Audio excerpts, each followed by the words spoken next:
El siguiente resumen contiene muchas de las teorías expuestas por el sociólogo argentino Juan Carlos Portantero. El empate argentino. Desde hace tiempo se hace visible la carencia de un verdadero orden político en Argentina. Hay una incapacidad de las clases dominantes para construir alguna forma de dominación legítima sobre una sociedad progresiva y desintegrada. Para sostener esta hipótesis se analizará el comportamiento de los principales actores sociales durante las 2 últimas décadas en el país, planteando la existencia de un empate entre fuerzas capaces de vetar los proyectos de las otras, pero sin los recursos suficientes para imponer, de manera perdurable, los propios. Esta situación de empate hegemónico, que ha dado lugar a la presencia de un Estado progresivamente aislado de la sociedad, a una inestabilidad crónica, y a una sociedad descrita como ingobernable, solo podrá ser entendida al analizar de manera profunda el complejo de relaciones económicas, sociales y políticas que se van estructurando desde finales de la década de los 50. En efecto, el derrocamiento del primer experimento nacional popular de Perón, en septiembre de 1955, habría de implicar, en varios sentidos, el cierre de un ciclo histórico. En lo económico, quedaba atrás, agotado un modelo de acumulación iniciado con la crisis del apóstrofe 30 y reforzado en la década del apóstrofe 40, que el peronismo modificó socialmente introduciéndole un patrón de distribución. En lo político, el fin del primer peronismo arrasaba con un orden legítimo, sostenido por una alianza de intereses expresada en el bloque populista de poder que Perón había articulado entre las FF.A, el sindicalismo y las corporaciones patronales que representaban al capitalismo nacional. En la medida en que los intereses que confluían en esa alianza comenzaron a manifestar crecientes contradicciones entre sí, el bloque populista entró en un proceso de descomposición. Por fin, menos por la fuerza de sus enemigos que por su propia incapacidad para ajustarse a las nuevas condiciones nacionales e internacionales. Durante 10 años, el peronismo había conseguido dar expresión política coherente a una etapa de desarrollo de la sociedad argentina. A partir de su caída, ninguna experiencia gubernamental logró satisfacer los requisitos mínimos necesarios para sostener un orden estable. Faltó desde entonces una ecuación política capaz de articular a la sociedad civil con el Estado, de establecer mecanismos claros de exclusión y de recompensa, de fundar, en fin, una legitimidad reproductora del sistema, basada en la fuerza y también en el consenso. Esa incapacidad de las clases dominantes comienza a ser patética desde el periodo presidencial de Arturo Frondizi. Es desde entonces los rasgos que descriptivamente se han resumido como de empate se presentan, para agudizarse crecientemente. En efecto, el periodo anterior, 1955-1958, fue de transición. Implicó, sobre todo, un intento provisional, y defensivo, de las clases dominantes por poner orden en la casa. Esto es, recuperarse, sobre todo la burguesía agraria, del deterioro que le había inferido el nacionalismo popular y desarmar, en lo posible, su aparato político en su núcleo más conflictivo, el sindicalismo. Fue un operativo de limpieza, un sueño idílico de retorno a las condiciones del preperonismo. Lo que se quería era desarticular la participación política de los sindicatos como interlocutores privilegiados para la elaboración de proyectos sociales. Es entre 1955 y 1958 cuando se colocan las bases institucionales para proceder a lo que sería la clave última del proceso que se abrirá con Frondizi, pero que el capitalismo argentino venía reclamando desde la primera mitad de los 50. La sustitución de trabajo por capital en el desarrollo industrial. La irrupción brusca de una fracción de clase que pasa a controlar los núcleos más dinámicos de la economía no podía sino alterar la correlación de fuerzas en el interior de la burguesía, así como redefinir las relaciones globales entre el conjunto de las clases dominantes y las dominadas. El empate político entre los distintos grupos se articularía, así como una modalidad específica de acumulación de capital en la Argentina basada, a su vez, en una situación de poder económico compartido que alternativamente se desplaza a la burguesía agraria pampeana, proveedora de divisas y por lo tanto dueña de la situación en los momentos de crisis externa, y a la burguesía industrial, volcada totalmente hacia el mercado interior. Según cuál sea el momento del ciclo y los movimientos de este está determinado finalmente por la situación de la balanza de pagos, será la probabilidad de las alianzas a establecerse. El modelo vigente responde en líneas generales a una secuencia que pasa de un momento de devaluación y aumento de los precios relativos industriales y el salario real, hasta que nuevamente la burguesía agraria precipita una crisis en la balanza de pagos, y con una posterior devaluación, recomienza el ciclo. La particularidad de esta forma de acumulación, sustentada por un poder compartido cuyos desajustes internos se zanjan mediante bruscas y sucesivas traslaciones de ingresos que sacuden el cuerpo social del país, ciertamente explica, en una instancia última, las formas políticas del capitalismo argentino. Formas que testimonian una suerte de imposibilidad hegemónica, Dadas las recurrentes dificultades que enfrentan para elaborar una coalición estable las capas más concentradas de las burguesías urbana y rural. El alcance ejemplar del periodo 1966-1973, años de la Revolución Argentina, deriva de que entonces se puso en marcha el experimento más coherente, en las mejores condiciones de factibilidad desplegado por la fracción dominante en la economía para superar el empate a su favor y transformar su predominio en hegemonía. Ya al cabo de los primeros 3 años ese ensayo de recomposición hegemónica mostró signos de fracaso. Pese a que, en líneas generales, las condiciones económicas, nacionales e internacionales, trabajaban a su favor, el proyecto no pudo superar los obstáculos que se le impusieron. ¿Por qué? Avanzar en una respuesta implica ya saltar de los determinantes económicos del vacío hegemónico argentino para introducirse en otras variables.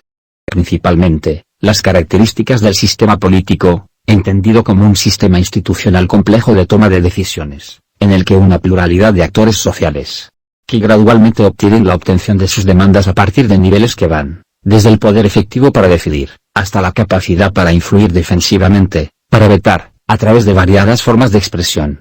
Actores sociales a tener en cuenta, FF.A, sindicatos, partidos políticos, organizaciones corporativas empresarias y la tecnoburocracia.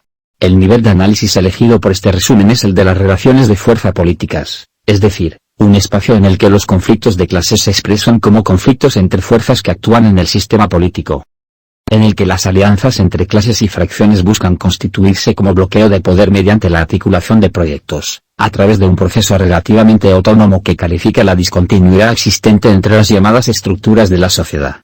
Los preludios del cambio entre 1962 y 1963, la Argentina atravesó por uno de recurrentes momentos de recesión.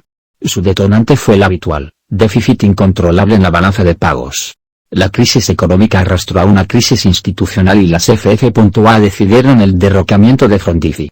Tras la inquietante experiencia del desarrollismo, la imaginación de los mandos militares no iba más allá de una propuesta de resurrección de la revolución libertadora que había desalojado a Perón del poder. En efecto, durante ese periodo se colocaron las bases para la consolidación en la esfera de la producción de un nuevo actor social, el capital extranjero radicado en la industria, quien lograra reestructurar a su favor las relaciones de predominio tanto en el interior del sector cuanto en la economía en su conjunto. La burguesía industrial local deberá, en medio de serios conflictos, amoldarse a sus decisiones y la tradicionalmente poderosa burguesía pampeana será desplazada de su posición de liderazgo, aunque sin perder su capacidad de presión, poderosa sobre todo en los momentos de crisis. 1958 se promulga la Ley de Inversiones Extranjeras. El control sobre los sectores más dinámicos de la estructura productiva urbana se internacionalizó y oligopolizó, modificando rápidamente las relaciones de fuerza en la sociedad. La mayor parte del capital era norteamericano. Destaquemos algunos elementos nuevos implantados durante el desarrollismo como datos estructurales, aunque varios entraran luego de 1964 en un proceso de complejización mayor. Primero la concentración de las inversiones, y por lo tanto de las nuevas industrias, en la capital federal y su periferia, en la provincia de Santa Fe y en la ciudad de Córdoba, siendo esta última, la zona que con mayor nitidez sintió el impacto brusco del cambio. Segundo, las variaciones en la distribución del ingreso que beneficiaron sobre todo a los sectores medios y medio superior, en detrimento de los tramos inferiores, pero también de los superiores. Tercero, la mayor heterogeneización de la clase dominante, manifestada en lo que se ha calificado como proceso de diversificación del liderazgo empresario, que complejizó notablemente la trama de acuerdo o oposición de intereses en el interior de la burguesía, tanto urbana como rural. Cuarto, las modificaciones operadas, en una primera etapa, en la composición interna de la fuerza de trabajo a través de diferenciaciones salariales a favor de los trabajadores de las ramas dinámicas. Ciertamente, esta modernización en marcha no evitó la reaparición, en 1962, de la habitual crisis externa. El programa desarrollista implicaba la necesidad de un aumento en la demanda de importaciones, materias primas, bienes intermedios, maquinaria, tecnología, que solo podía ser equilibrada con un aumento de la exportación de productos agropecuarios. Al no obtenerse éxitos significativos con ese sector, la recesión se hizo presente.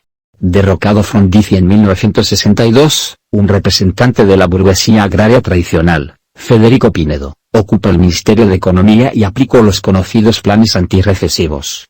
Liberalismo económico extremo y convocatoria para ocupar las posiciones en el aparato del Estado a los sectores más conservadores que, a la sazón, además controlaban los estados mayores del Ejército y de la Marina. Se abrió así un periodo de casi 2 años de crisis política constante, que solo se iba a solucionar por vía militar. Asimismo las FF.A se encontraban divididas, enfrentándose en un acontecimiento armado, entre azules y colorados. Finalmente se convoca a elecciones, aunque con la proscripción del peronismo, y a fines de 1963 asume el gobierno Arturo Illia.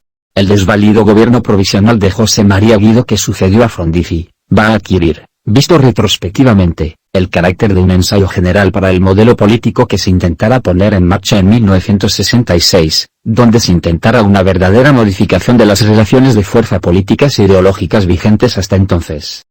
Este movimiento hacia la modernización política, que envolvía como principal derrotado al sistema tradicional de partidos, involucró al ascenso de otra fuerza social, arrinconada desde el derrocamiento de Perón en 1955, la burocracia sindical.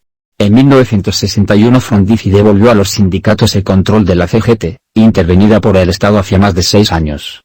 Esto permitiría que en los ásperos conflictos desencadenados durante el provisional gobierno de Guido, las organizaciones gremiales reaparecieran como grupos de presión. Son esos los años en que comenzará a gestarse en el interior del sindicalismo peronista la corriente llamada bandorista, por Augusto Bandor, líder del poderoso gremio metalúrgico.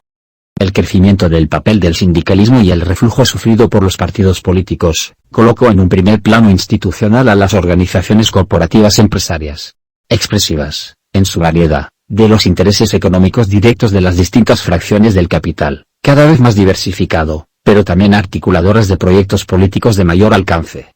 Es alrededor de ellas que se nuclea la tecnoburocracia, como asesora y redactora de programas tendientes a la constitución de alianzas con otras fuerzas sociales, condición indispensables para desemparejar la relación equilibrada vigente en el interior de las clases dominantes.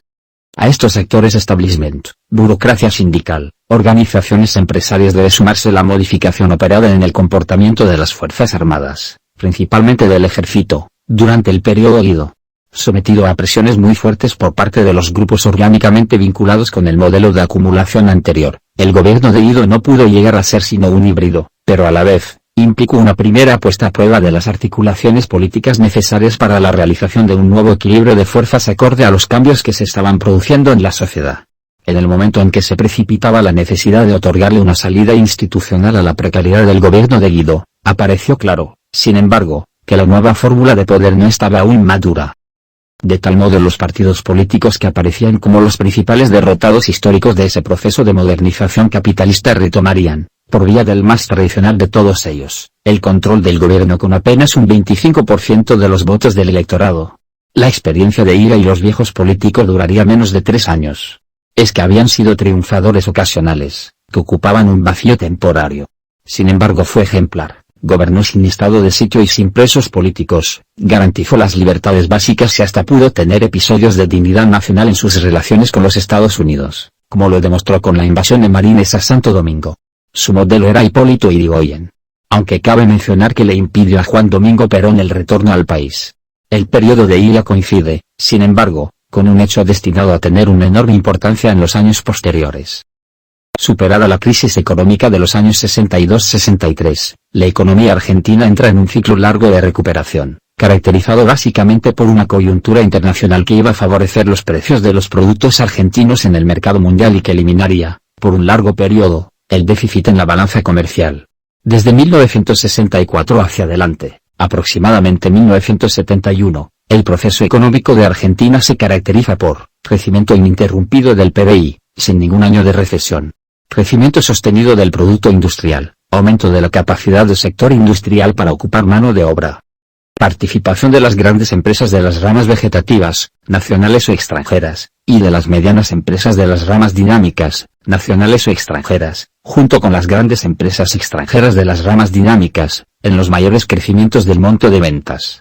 Atenuación de los ciclos originados en el sector externo, lo que permitió superar, sin graves consecuencias, las mini-recesiones de 1966-67 y 1971-72. Estabilidad en los patrones de distribución del ingreso y progresiva atenuación de las diferenciaciones internas dentro de los asalariados, luego del brusco ascenso de los índices de dispersión en la primera etapa de instalación masiva de capital extranjero en la industria.